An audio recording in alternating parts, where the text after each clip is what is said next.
स्वदेश पोस्ट में आपका स्वागत है। आज हम चर्चा करेंगे भारत में राहुल गांधी की यात्रा का, जो भारत के 4 प्रमुख जगहों में वो अपना रैली और प्रदर्शन करेंगे और जेएनजी से यानी कि छात्रों से रूबरू होंगे। वो है कोटा, पटना, इलाहाबाद और लास्ट में नई दिल्ली। यानी कि चारों जगहों को चुनने का कारण है कि चारों जगह भारत में आज शिक्षा का बहुत बड़ा केंद्र हैं, कॉम्पिटिटिव एग्ज़ाम का हब है। और राहुल गांधी जी इन जगहों पर जाकर जेएनजी को नकारात्मक ढंग से उकसाने का काम करेंगे। उनका पहले के इतिहास देखने से यही लगता है। मित्रों, एक बात हमने सोशल मीडिया पर देखा है, एक बहुत वरिष्ठ पत्रकार जो पहले आज तक में काम करते थे, उनका फैन फॉलोइंग लाखों में है। वे राहुल गांधी की इस यात्रा को इतना भयावह करके प्रदर्शित कर रहे हैं, लगता है कि भारत नेपाल, श्रीलंका और बांग्लादेश बनने जा रहा है। लानत आती है उस पत्रकार पर जो कि इतना वरिष्ठ पत्रकार हो करके, इतना उनके पास अच्छा IQ हो करके क्या वो अनुमान लगाते हैं। उनका कल मैं रिपोर्ट सुन रहा था, विश्लेषण।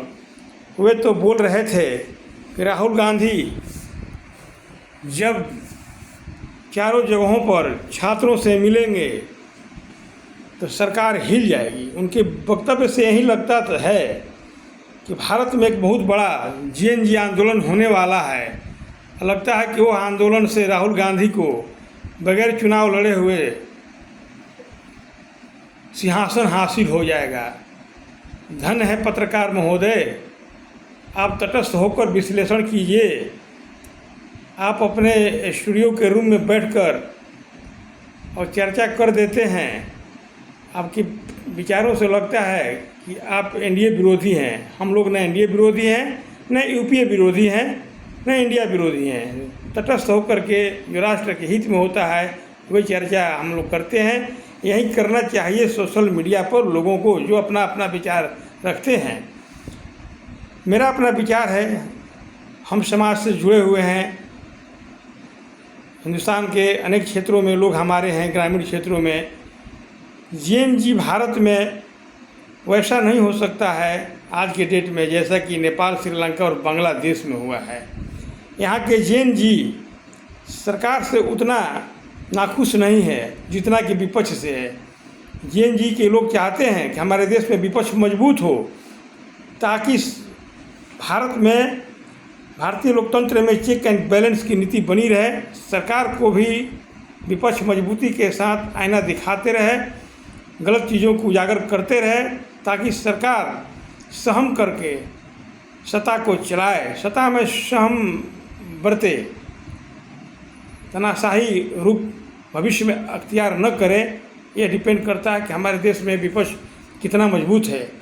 अगर भारत में जेएनजी भड़का तो राहुल गांधी समेत जितने भी विपक्ष के नेता हैं उनको चपेट मिलेगा, न कि सत्ता के खिलाफ।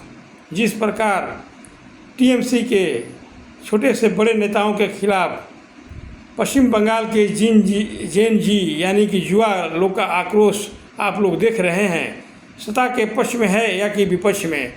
टीएमसी के नेता की हिम्मत नहीं है कि रोड पे खुलेआम घूम सकें।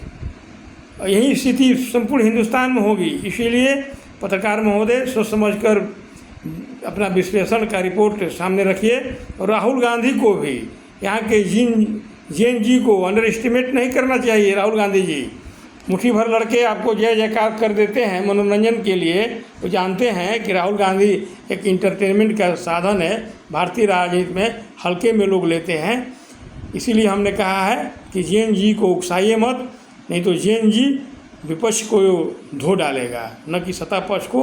भारत की स्थिति भिन्न है, क्योंकि जितने भी आज़ादी के बाद सरकार काम की है हिंदुस्तान में, उनका कारनामा को अगर विश्लेषण किया जाए तो भयावह रहा है और वर्तमान सरकार उससे बेहतर कर रही है, तो यहाँ के लोगों को, यहाँ के युवाओं को लग रहा है कि नहीं, हमारी सरकार बुरी नहीं है, यहाँ के विपक्ष बुरे हैं। अगर आंदोलन भड़का तो विपक्ष के लोग ढेला अंडा और लाठी डंडे से हो सकता है कि जींजे के को भाजन बन सकते हैं। इसीलिए पत्रकार महोदय सोच समझकर बयान दीजिए।